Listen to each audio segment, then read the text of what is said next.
All right. Thank you everybody for coming. Welcome to the SwimHero RA presentation. Before we get started tonight, I'd like to give you an idea of why we came up with this, some of the things we wanted to accomplish when we did this. So when we came up with the idea of doing this, we wanted to accomplish a couple different things. First, we wanted to make this something that everybody would use in the swimming community. And by everybody, I mean swimmers, coaches, and parents. We wanted to build something that everyone would be comfortable using. So from a data collection standpoint, we wanted to make it easy. That's why we use recorded video in our program that you can slow down and redo if you make a mistake. The data collection process, we wanted to make it fun. So we actually tried to create it in a game-like setting where it kind of feels like you're playing a game while you're collecting the data.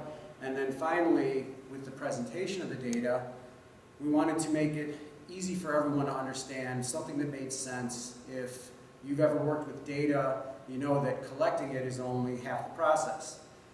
How you represent it is probably far more important and is going to give anybody using it the opportunity to really dig in, understand what they're looking at, and get something out of it. So those were the objectives that we tried to accomplish. We think we did a pretty good job. So now I'm going to tap on the start button here. We're going to go into SwimHero. What you're seeing here is our swimmer profile page. And within SwimHero, you can create as many swimmers as you want.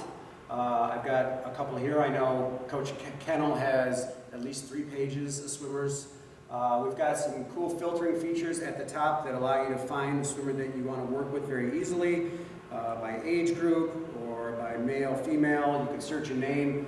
We also have the ability to create groups. So if you are a large club and have 200 swimmers, you can create subgroups of, girl freestyle swimmers where you can narrow SwimHero down to just those swimmers so that you can very easily work with the swimmers that you want to, and you're not constantly looking around in here to find the swimmer that you want to work with. So tonight we're going to work with Lauren at the beginning here. So let's say, for example, that I just recorded a swim of Lauren's with my iPad and I want to do the stamping on it.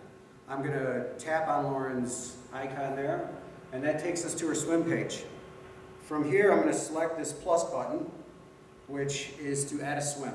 I'm then going to select the add video button, which takes us to the camera roll. I'm going to take us to these swims. I'm going to select this one right here. And you can see in the upper right-hand corner it says use. Maybe you can't see that, but I'm going to select use here.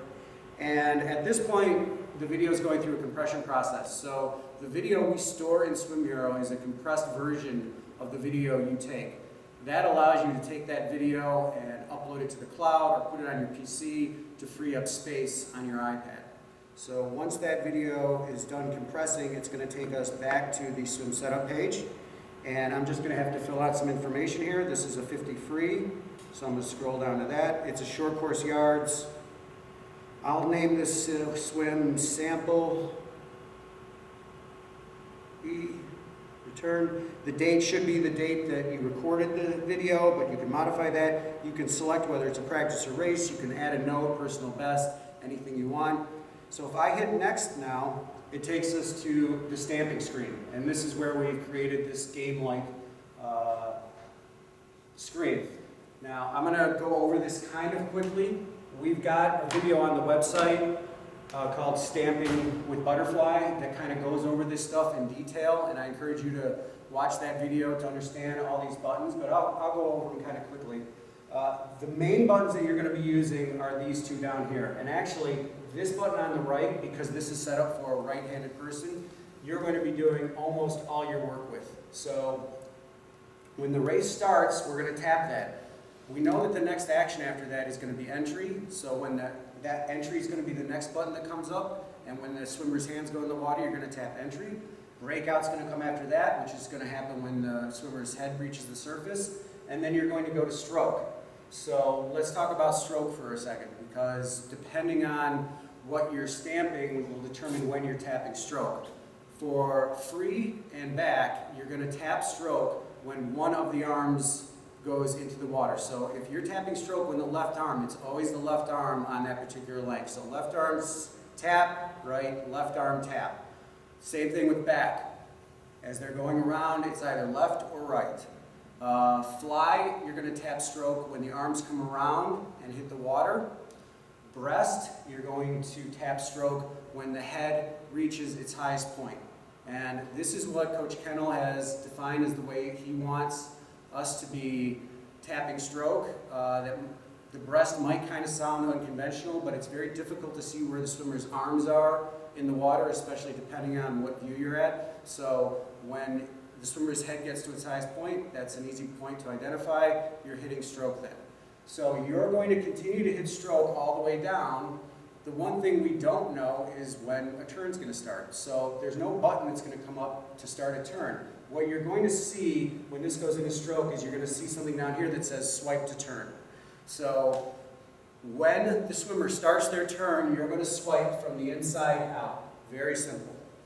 In free and back, that occurs when the swimmer's head goes down. And that's very important. So in backstroke, you're not swiping to start a turn when they turn over on their chest. You're swiping to start the turn when their head goes down into their flip turn. For fly and breast, you're going to swipe start turn when their hands hit the wall. So those are the two different ways you're going to swipe to start turn. End turn is going to be the same for all of them. So after you swipe to start a turn, end turn is what's going to come up next, and you're going to hit that when their feet push off the wall. After that, we know that breakout is next, which will be that next button, and you're back to doing the same things that you were doing in the previous length. Pretty simple. This left button that says finish, the only time you're going to tap that is when the swimmer finishes. When they touch the wall, you're going to select finish. There's a couple other options with this button. You can swipe it at the 15 meter, as this says. So as the swimmer's going across the 15 meter mark, you can swipe that to record a 15 meter time, which is very important for coaches. You can also swipe it at the end of the race when the swimmer crosses the 5 meter or 5 yard mark, depending on what pool you're in. And you know that by, that's where the flags are, that's where the lane markers will go to a solid color. So you can also swipe there. You don't have to swipe either of those. Nothing's going to happen if you don't. So those two are the main buttons that you're using. Up here we have the video controls. Play, once you hit play, everything activates here. You have speed controls here, so if you want to slow it down, you tap on the tortoise. If you want to speed up, you tap on the hare. You will notice that if you're a left-handed user, that these video controls will switch to that side. And the reason we did that was to allow you to control this stuff while you're stamping.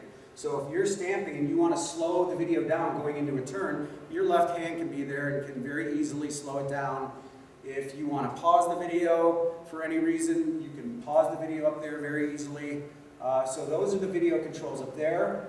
This is a very long restart length button. That is intended to allow you to restart a length. If you screw something up in the middle of it, instead of doing the whole race over again, you can tap the restart length and it'll just take you back to the beginning of the length, which is pretty convenient when you're doing a 500 free and you screw up at 450.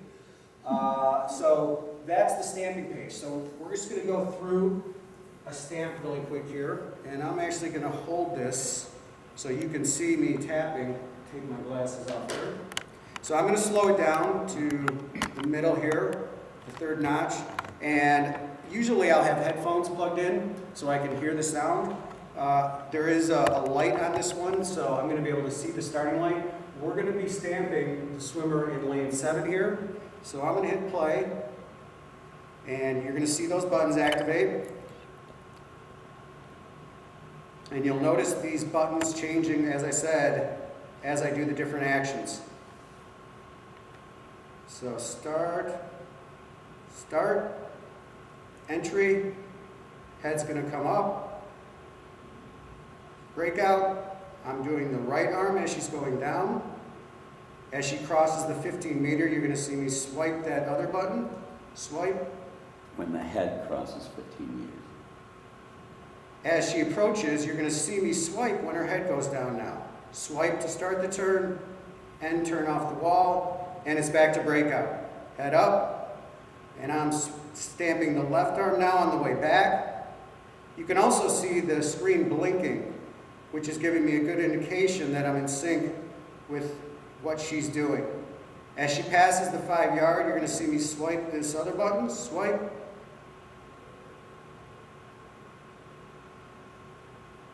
and end. Okay, so that took just about twice as long as the swim, maybe a little bit less.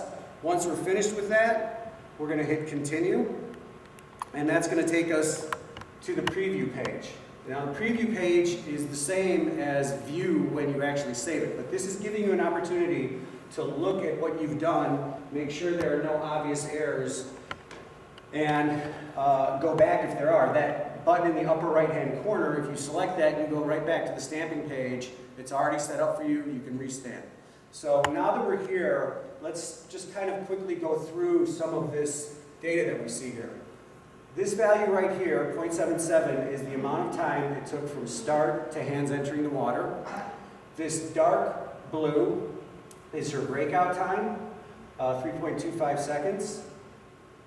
This graph is her stroke rate as it progressed across the length. So what we're doing, every time that swimmer puts their arm in the water and then their arm in the water again, we're timing the amount of time between those, and that represents a dot. So we're showing you how that progressed across the length.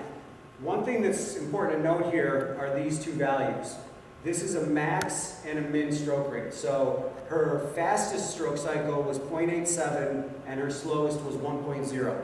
And it's important to take a look at that because no matter what, the fastest stroke cycle is always going to be represented at the top of this bar, and the slowest is always going to be represented at the bottom. So even if this were 0.87 and this were 0.9, it would still look like that. So it's important to look at these to understand the variance of the stroke rates. I mean, you'll start getting a good idea as you use this what are large variances, and I'm sure Coach Kennel has an idea of what he's looking at with certain swimmers, but you know, just looking at this overall, it's showing you, where she started and what happened throughout the length. You know, if we took a look at the second length, we can see kind of the pattern, and you can, there is definitely information that you can look into and find, especially when we look at the video regarding what's going on here, but it's very useful to look at this, especially with swims over 2 lengths, and see the pattern of stroke rate across those lengths. So that's the stroke rate. This yellow line here is the 15-meter time. This yellow bar is her turn time, 0.96.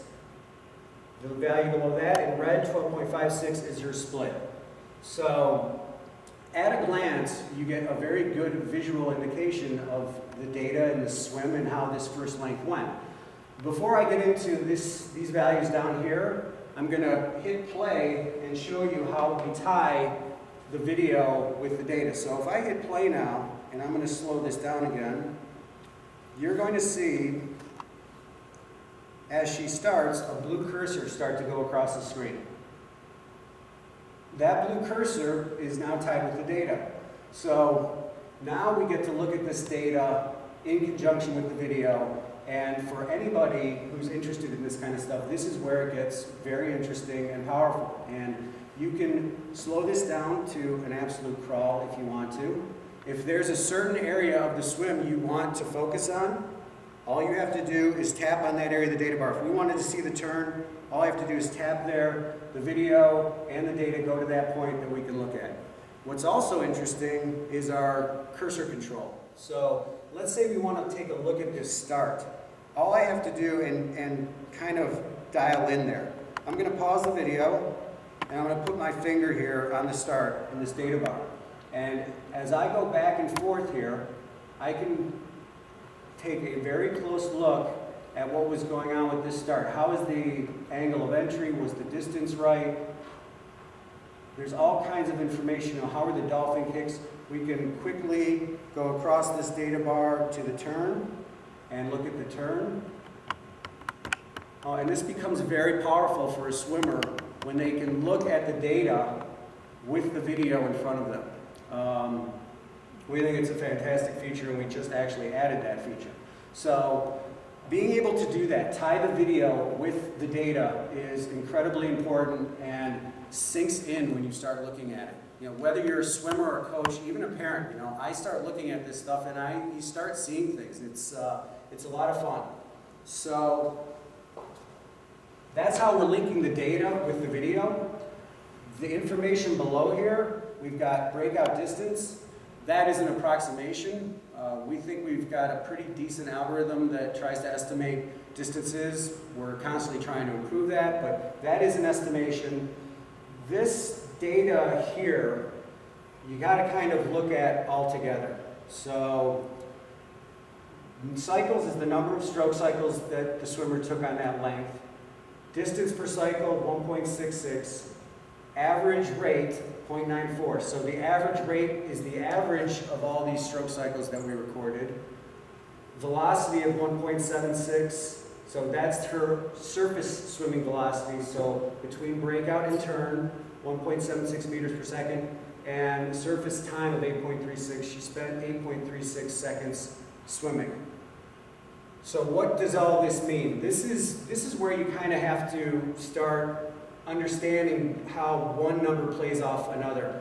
If this cycle went from 8 to 7 or 6, I would almost guarantee that the distance per cycle would go up, because there's less cycles. There's a good chance that the distance that they're going per cycle would go up. The average rate is probably going to go down because they're probably slowing their stroke cycle down. Now the question is, what happens to the velocity? Do they go faster or slower? And you know, coaches can talk about this with a lot more intelligence than I can, but I think at the end of the day, you want to go the fastest you can. And how that works with your cycles and your turnover is the game, is the work in progress. You know, if your turnover is super fast, but your velocity is not increasing, well then you're wasting energy. If you slow your stroke rate down so much that your velocity decreases, then you probably need to pick up that stroke rate. So this information here all needs to kind of be looked at together, and the next example I'll show will make that very clear. So that's really what you've got in a view mode. And you know, I've been asked, are there absolutes here? Are there numbers here? You know, do all swimmers need to be over 3 seconds on their breakout? The one value on here that I've heard Coach Kennel talk about that is an absolute are the turns. He wants his swimmers at a second or lower on their turns. Everything else on here, I think he would say is relative to the swimmer. There's some swimmers who are really good underwater that he wants underwater as long as they can be.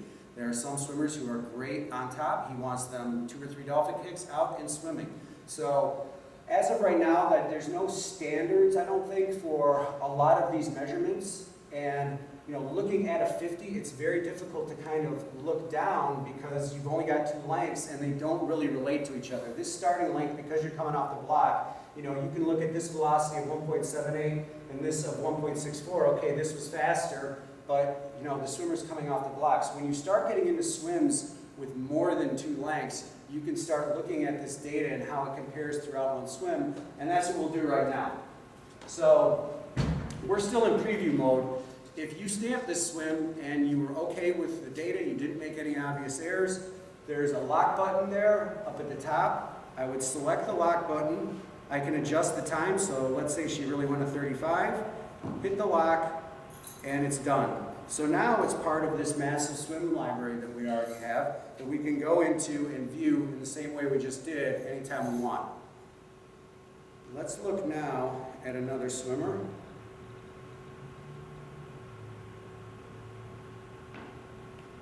So here's a swim that's 104 lengths. So immediately when you look at this, you can some things start sticking out at you. You can kind of see how the breakouts progressed over the swim, where his biggest breakout was, without even looking at any values. And that's kind of what we try to accomplish here, is give you a good visual perspective just at a glance at how a swim went. You can see how the splits went by looking where these red lines line up. You can kind of get a good idea of the turns by looking at that. The stroke rates across.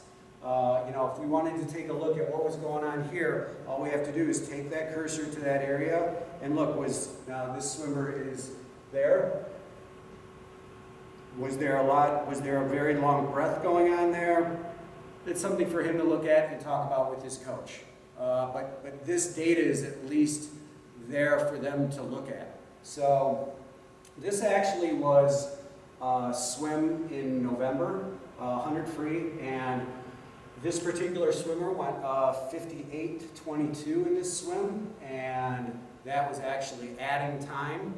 And this was right after he aged up to 13-14, so you know the state cuts from 12-13 to 13-14 really drop because kids start getting muscle mass, and those state cuts really drop. And this swimmer was a little disappointed that he added time, and on the way home, when we were talking about it, I got the, well, I didn't drop and everything's horrible. So I asked him if he wanted to look at some swim software that I knew some guy helped develop and take a look at some swims, to which he agreed. So now I'm going to show you our compare, and that's where this really gets interesting when you start getting more and more swims and you can start comparing them against each other.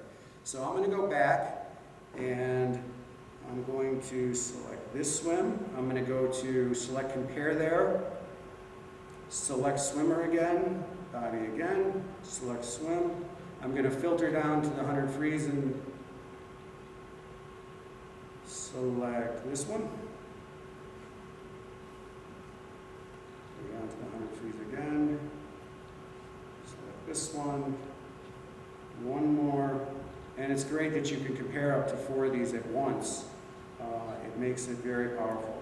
So now, just to give you an idea of what compare is, compare allows you to stack a bunch of swims on top of each other.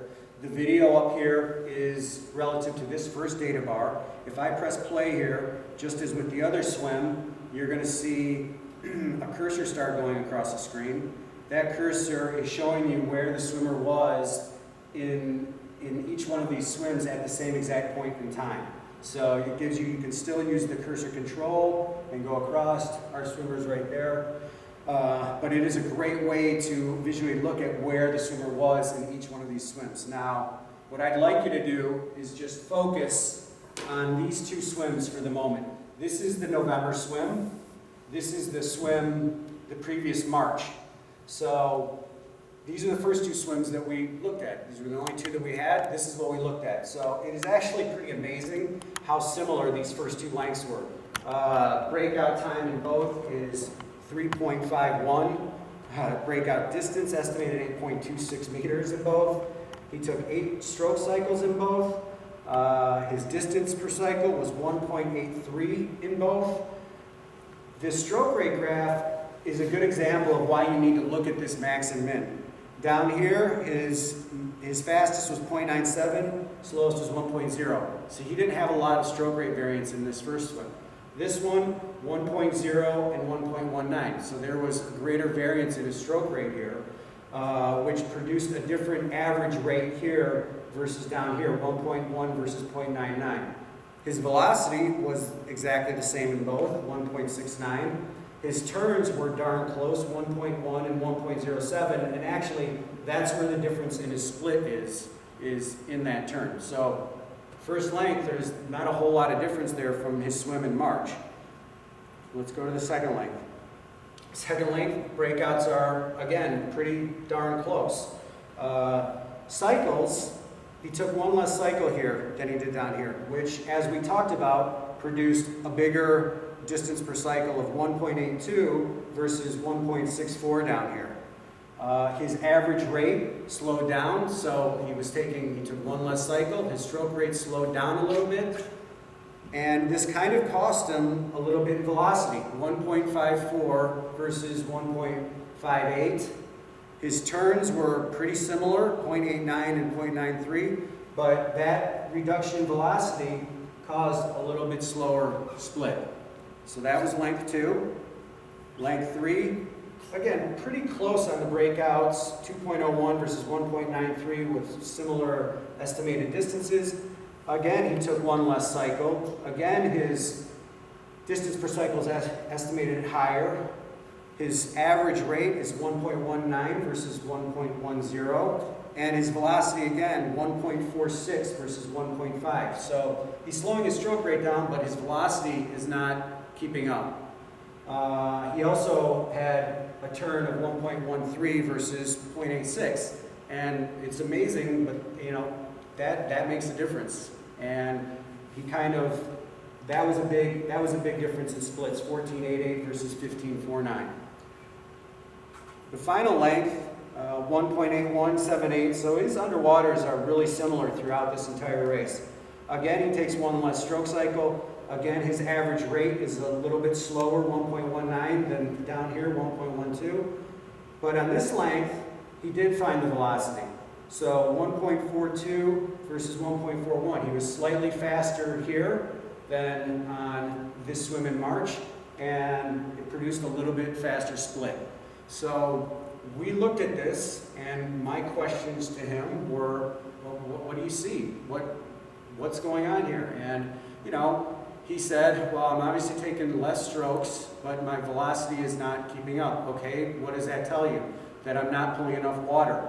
What do you think you should do? I should probably think about what my coaches have been telling me and concentrate on that in practice. Sounds like a good idea. What else? He didn't think that his turns were consistent enough, which is probably right, 0.89 and 1.1 across the different lengths. So I asked him what he was going to do about it. And he wanted to talk to his coaches about improving his stroke rate and stroke efficiency and think about his turns more in practice. You're doing so many turns in practice. He mentioned that he was going to try to concentrate on his technique in practice and work on those. And 2 or 3 weeks later, he came home from a practice and he said, Dad, I got it. I've been working on my stroke rate. I've got the pull. I feel it. And for me, that was cool because he had taken this. He took ownership. He decided that he was going to start working on these things, and he did. So let's look at what happened on his next race. So this is the next race, so we'll look at this compared to this. So on the first length, breakout of 3.21 versus 3.51, a little bit slower here. 7 cycles versus 8 cycles. So he slowed his stroke rate down even more, which obviously created a greater distance per cycle. Average rate of 1.13 versus 1.1. But look at the velocity number, 174 versus 169. So he slowed his stroke rate down, but he is getting the pull and he's creating a higher velocity while he's swimming. Killed this turn, 0.81 versus 1.10, so he accomplished what he was working there. And you can see the resulting split, much faster. Let's go to length 2. 1.49 underwater, 1.84. So he's not getting as much underwater as he was here, and that's probably because he's focusing so much on his swimming that he might be kind of forgetting about this. He's focusing on his swimming and turns, what he wanted to work on. Again, one less stroke cycle here than here. His average rate, 1.29 versus 1.14. So again, he slowed down that turnover, but 1.62 velocity versus 1.54. So again, he's maintaining a higher velocity with a slower stroke rate. 0.97 versus 0.89. He's still under a second here. That's a good turn. So that's another good split for him, or good length. Third length, 1.63 versus 2.01. So clearly at this point, he's spent 6 seconds underwater here and over 7 seconds here. He's definitely not focusing as much on his underwater. Cycles, 9 versus 10 again. Average rate, 1.34 versus 1.19. Velocity, 1.56 versus 1.46. So again, it's the same story. Faster velocity with less cycles. Great turn here, 0.83 versus 1.13. So again, a really good split there, a really good length. And his final length, 1.50. It's the same story we've seen throughout this swim. 10 cycles versus 11. Average rate, 1.24 versus 1.19. So they're getting closer. Velocity again, 1.53 versus 4.2. And his resulting split was better again. So he dropped, I think, almost 3 seconds, 2.8 seconds on this swim, and he was ecstatic about it. And when we looked at it, he accomplished the things that he had been working on, that he decided he needed to improve on. Now, there were a couple comments he had afterwards. One of them was, I felt like I had a lot left in the tank when I was done, and I asked him what that meant, and he said that he probably could work on increasing his stroke rate now that he kind of found that pull that he was looking for. The other was obviously the underwater. I mean, that's very simple to see when you look at this visually, that underwater is not what these underwaters were. You can also look here at this total, 7.83 seconds underwater for this swim. These two swims are both a little bit over 9 seconds. So now he's got something else that he knows to work on. And that's what's cool about this, is they're seeing these things, they understand what they need to work on, they're taking ownership of it. So in the final race, up here, breakout of 3.18, so he's still similar to this race. He's back to 8 cycles now on his first length, and you can see that's back consistent with these two, so he's picking up his stroke cycle, which obviously reduces the distance per cycle. Average rate is now down to 1 second, which is kind of what he was doing back in March. Velocity, 1.81 here versus 174, 169, or 169 and 169. So he really nailed this first length, and you can see with these max and mins of 1.02 and 0.97, he's taking some of that stroke rate variance out too. I didn't talk a lot about that here, but he's got 0.2 of variance here, 0.1 of variance here. Here it's only 0.5. He's much more consistent across this length. Turn just at a little over a second, so not where he wants to be, but it's pretty close, and that's a good length. Second length, 1.55 versus 149, so he's getting a little bit further. Still probably not what he was looking for compared to these. 10 cycles, so he's turning over faster, which you can see in the average rate of 1.05 versus 1.29. Slightly faster velocity, so he didn't get a whole lot out of this speed-wise by increasing that stroke rate. And a pretty good turn here of 0.89, but he did get a faster split, and that's probably the result of getting underwater a little bit longer and a tenth better on his turn. So that was a pretty good length too. Length 3, I think he remembered that he was working on underwater here and got back to where he was here on these two swims. So he's back to 2 seconds, increased the stroke cycle again to 10, average rate 1.1 versus 1.34 here, velocity 1.6 versus 1.56, so he is increasing his speed again. Turn, again, a little over a second, but not horrible, and he still ends up with a faster split by almost a half a second there. So that's a great length too, and it's great that he found his underwater on that one. Last length, 176, again, much closer to these, 178 and 181 than this 1.5, so that's awesome. Stroke cycles, 10 here, so he did slow it down a little bit relative to these two swims down here. It's consistent with this last one. 1.2 though, 1.12 versus 1.24 on his average rate, that's probably coming from a better breakout, and his velocity was marginally faster, and his split was 0.3 better. So, this is kind of the process we went through over a 4-month period where he's looking at swims, he's finding these things that he wants to work on, and the focus on time started disappearing. We stopped talking about time, and we started talking about the components of the swim. Turns, surface swimming, breakouts, which engaged him and made this a lot more fun and interesting for him.